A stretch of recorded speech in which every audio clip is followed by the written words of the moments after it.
Hello everyone, आज की video काफ़ी इंपॉर्टेंट होने वाली है उन स्टूडेंट्स के लिए जो कनाडा पे स्टडी वीज़ा पे जाते हैं और उनको अपने वर्क से रिलेटेड काफ़ी सारे डाउट रहते हैं। तो देखिए, कोई भी स्टूडेंट कनाडा में जाता है वो उसकी सर्वाइवल के लिए सबसे इंपॉर्टेंट पार्ट रहता है उसको पार्ट टाइम वर्क करना। तो वर्क की डेफिनेशन काफ़ी सारे न्यू स्टूडेंट्स को, इंटरनेशनल स्टूडेंट्स को नहीं पता होती।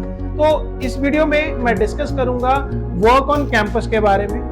कनाडा में वर्क करने के लिए मैं आपके लिए एक कंप्लीट सीरीज लेके आ रहा हूँ। इसमें हम बात करेंगे वर्क ऑन कैंपस के बारे में, वर्क ऑफ कैंपस के बारे में, कोप स्टडीज के बारे में, अगर आपका स्पाउस और कॉमन लॉ पार्टनर आ रहा है वो किस तरह से वर्क कर सकता है, और आप पीजीडब्ल्यूपी के बारे में पूरी इंफॉर्मेशन ले सकते हैं इन वीडियोस के थ्रू। तो चलिए स्टार्ट करते हैं वर्क ऑन कैंपस के बारे में। देखिए, पहले तो आपको थोड़ा डिफरेंस पता होना चाहिए वर्क ऑन कैंपस और वर्क ऑफ कैंपस। इनके नाम से ये क्लियर हो जाता है। वर्क ऑन कैंपस मीन्स आप कैंपस में काम कर रहे हैं, वर्क ऑफ कैंपस मतलब आप कैंपस से बाहर काम कर रहे हैं। तो आप वर्क ऑन कैंपस जब आप ऑप्ट करना चाहते हैं कॉलेज में आप स्टडी करते हुए, तो आपको कुछ कंडीशंस के बारे में क्लियर कट पता होना चाहिए। देखिए, कनाडा में अगर आप स्टडी परमिट से पहले काम कर रहे हैं वो इलीगल है। सबसे पहले जब आपके पास स्टडी परमिट आता है या आपकी स्टडी स्टार्ट होती है, उसी के बाद आप वर्क ऑन कैंपस के ऑप्शन जो है वो ले सकते हैं। स्टडी परमिट के ऊपर कुछ कंडीशंस मेंशन होती हैं कि आप वर्क ऑन कैंपस या वर्क ऑफ कैंपस कर सकते हैं या नहीं। तो सबसे पहले जाइए अपना स्टडी परमिट चेक कीजिए, कंडीशंस चेक कीजिए, उसमें क्लियर कट मेंशन होगा कि आप वर्क ऑन कैंपस या ऑफ कैंपस कर सकते हैं या नहीं। तो अब बीइंग एन इंटरनेशनल स्टूडेंट आप वर्क ऑन कैंपस कैसे ले सकते हैं? देखिए, सबसे पहले वर्क ऑन कैंपस के लिए आप एक फुल टाइम स्टूडेंट्स होने चाहिए, और इसका एक बेनिफिट है वर्क ऑन कैंपस का कि आपके पास स्टडी परमिट तो है बट आपको इसके लिए वर्क परमिट की जरूरत नहीं पड़ती। अगर आप फुल टाइम स्टूडेंट हैं कैंपस में, तब आप वर्क ऑन कैंपस ऑप्शन को ऑप्ट कर सकते हैं। Full time post secondary students, आप इस चीज को ध्यान से सुनना, full time post secondary students ही वर्क परमिट को जो है ले सकते हैं, वर्क ऑन कैंपस ऑप्शन को ले सकते हैं। अब इसका डेफिनेशन क्या है? अगर आप पब्लिक पोस्ट सेकेंडरी स्कूल में स्टडी कर रहे हैं, कहने का मतलब पब्लिक कॉलेज में स्टडी कर रहे हैं या पब्लिक यूनिवर्सिटी में स्टडी कर रहे हैं, ट्रेड या टेक्निकल इंस्टीट्यूशन में स्टडी कर रहे हैं, या क्यूबेक के अंदर CEGEP के अंडर स्टडी कर रहे हैं, तब आप एलिजिबल हैं वर्क ऑन कैंपस के लिए। दूसरा, आप प्राइवेट कॉलेज में स्टडी कर रहे हैं, प्राइवेट पोस्ट सेकेंडरी कॉलेज में स्टडी कर रहे हैं क्यूबेक के अंदर, जो कि गवर्नमेंट लॉज के अकॉर्डिंग वर्क करता है, तब भी आप जो है वर्क ऑन कैंपस के ऑप्शन ले सकते हैं। तीसरा, आप पब्लिक में या प्राइवेट में किसी भी इंस्टीट्यूशन में पढ़ रहे हैं क्यूबेक के अंदर, 900 आवर की आप क्वालिफाइंग स्टडी ले रहे हैं, आपने, कहने का मतलब आपने डिप्लोमा वोकेशनल स्टडीज लिया है, DVS कहते हैं जिसको, या आपने अटेस्टेशन ऑफ वोकेशनल स्टडीज लिया है जिसको AVS कहते हैं। अगर आपने ये प्रोग्राम्स लिए हैं तब भी आप वर्क ऑन कैंपस के लिए एलिजिबल हैं। इसके अलावा अगर आप कनाडा में किसी प्राइवेट यूनिवर्सिटी में स्टडी कर रहे हैं या प्राइवेट कॉलेज में स्टडी कर रहे हैं जो कनेडियन गवर्नमेंट के अकॉर्डिंग वर्क करता है, तब भी आप जो है वर्क ऑन कैंपस ऑप्शन ले सकते हैं। एग्जाम्पल के तौर पे आपको बताना चाहूंगा, अगर आप bachelor degree, master degree, doctorate जिसको आप PhD भी बोलते हो, अगर आप कर रहे हो तब आप एलिजिबल हो। कॉलेज की अगर या यूनिवर्सिटी की एग्जांपल लूं, जो स्टूडेंट यॉर्कविल यूनिवर्सिटी ओंटारियो में जो है वहां पे अगर स्टडी कर रहे हैं, वहां पे बैचलर डिग्री कर रहे हैं, वो स्टूडेंट्स भी जो है वर्क ऑन कैंपस ऑप्शन को अवेल कर सकते हैं। इसके नेक्स्ट पॉइंट है, आपके पास एक वैलिड स्टडी परमिट होना चाहिए। और लास्ट पॉइंट है आपके पास आपका सिन नंबर होना चाहिए, जिसको कि आप सोशल इंश्योरेंस नंबर भी कहते हैं। अब काफी सारे ऐसे स्टूडेंट्स होते हैं जो पार्ट टाइम स्टडीज करते हैं, क्या इसके लिए वो एलिजिबल है? नहीं। आप अगर पार्ट टाइम स्टडीज ले रहे हैं फाइनल सेमेस्टर में, तब आप इसके लिए एलिजिबल हैं।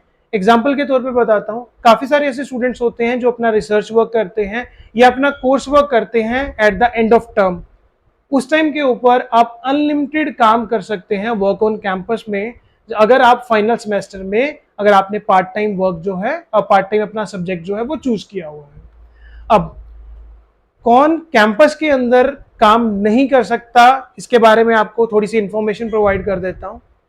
जिस दिन आपने कॉलेज में फुल टाइम स्टडी बंद कर दी, उस टाइम आप कैंपस में काम नहीं कर सकते अनटिल और अनलेस आप अपने फाइनल सेमेस्टर में हैं। जैसे कि मैंने आपको फाइनल सेमेस्टर का बताया था कि अगर आप फाइनल सेमेस्टर में जो अपना रिसर्च वर्क कर रहे हैं, कोर्स वर्क कर रहे हैं, तब आप जो है इसके लिए एलिजिबल हैं। दूसरा, अगर आप ऑथराइज्ड लीव पे हैं तब भी आप जो है इसमें काम नहीं कर सकते। देखिए, अगर आप बीमार होते हैं, आपको मेडिकल इमरजेंसी है, फैमिली में कोई मेडिकल इमरजेंसी है, तो कनाडा आपको, आपके कनाडा के कॉलेजेस जो हैं वो आपको 150 डेज तक की जो है लीव प्रोवाइड करते हैं। उस ड्यूरेशन के बीच में आप कनाडा में वर्क ऑन कैंपस नहीं कर सकते। थर्ड, अगर आप अपना कॉलेज स्विच कर रहे हैं, एक कॉलेज से दूसरे कॉलेज में एडमिशन ले रहे हैं, उस ड्यूरेशन के बीच में आप स्टडी तो नहीं कर रहे होते, उस ड्यूरेशन में भी आप जो है वर्क नहीं कर सकते। नेक्स्ट पॉइंट है, आप काम कहाँ पे कर सकते हो कैंपस के बीच में। देखिए, कैंपस में, ऑन कैंपस में अर्न व्हाइल यू लर्न की काफ़ी सारी अपॉर्चुनिटी स्टूडेंट्स के लिए रहती हैं। वर्क ऑन कैंपस में स्टूडेंट्स के लिए नंबर ऑफ अपॉर्चुनिटीज होती हैं। आप जो है ऑन कैंपस की डेफिनेशन आपको बता देता हूँ। ऑन कैंपस का मतलब होता है आप कॉलेज की सभी बिल्डिंग्स के बीच में काम कर सकते हो। अगर कॉलेज में 5 ब्लॉक हैं तो 5 ब्लॉक में आप किसी भी ब्लॉक में काम कर सकते हो। अगर आपके कॉलेज के एक से ज्यादा कैंपस हैं तो आप दूसरे कैंपसेस में वर्क नहीं कर सकते। एग्जाम्पल के तौर पे सेंट लॉरेंस के कैंपसेस हैं किंगस्टन एंड कॉर्नवॉल। अगर आप किंगस्टन कैंपस में स्टडी कर रहे हैं तो आप कॉर्नवॉल में जाके वर्क नहीं कर सकते। दूसरा, अगर आप जो काम है वो एज ए टीचिंग असिस्टेंट भी कर सकते हो, रिसर्च असिस्टेंट भी कर सकते हो। और देखिए, अगर आप जो है रिसर्च रिलेटेड वर्क जो है आपका यूनिवर्सिटी से बाहर हो रहा है, एग्जाम्पल के तौर पे आप पढ़ तो कॉलेज में रहे हो बट आपकी रिसर्च लैब वहां से 20 माइल दूर है, वहां पे जाके आप जो है काम कर सकते हो। This opportunity is available for you.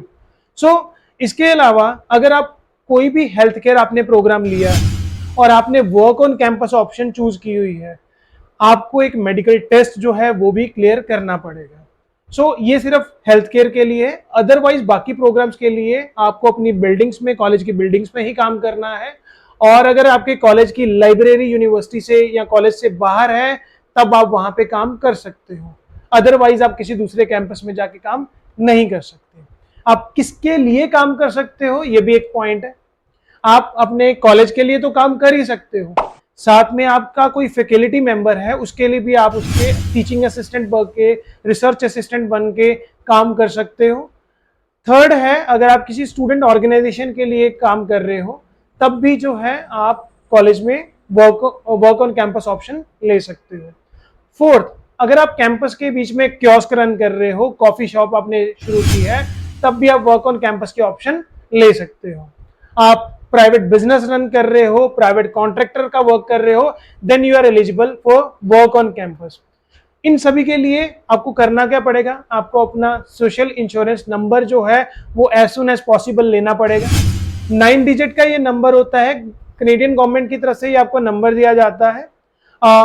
इसमें कुछ टर्म्स एंड कंडीशंस मेंशन की जाती हैं जो कि आपके R186 F V and W forms के अकॉर्डिंग आपको चेक करनी पड़ेगी, then only you can work on campus. और इसके बाद अगर हम बात करें कि आप कितने आवर्स की जो है, कितने आवर्स के लिए वर्क कर सकते हो, तो उसके लिए आपको अपनी एलिजिबिलिटी चेक करनी पड़ेगी वर्क ऑन कैंपस की। सो ये था वर्क ऑन कैंपस के बारे में। अगर आप भी कनाडा में अभी न्यू शिफ्ट हुए हैं, ऑन स्टूडेंट वीजा हैं, आपको अभी अपॉर्चुनिटी नहीं पता कि आप वर्क ऑन कैंपस कैसे ले सकते हैं, वर्क ऑफ कैंपस में कैसे ले सकते हैं, तो आज ही हमसे कांटेक्ट कर सकते हैं। Will help you out in that case. Thank you.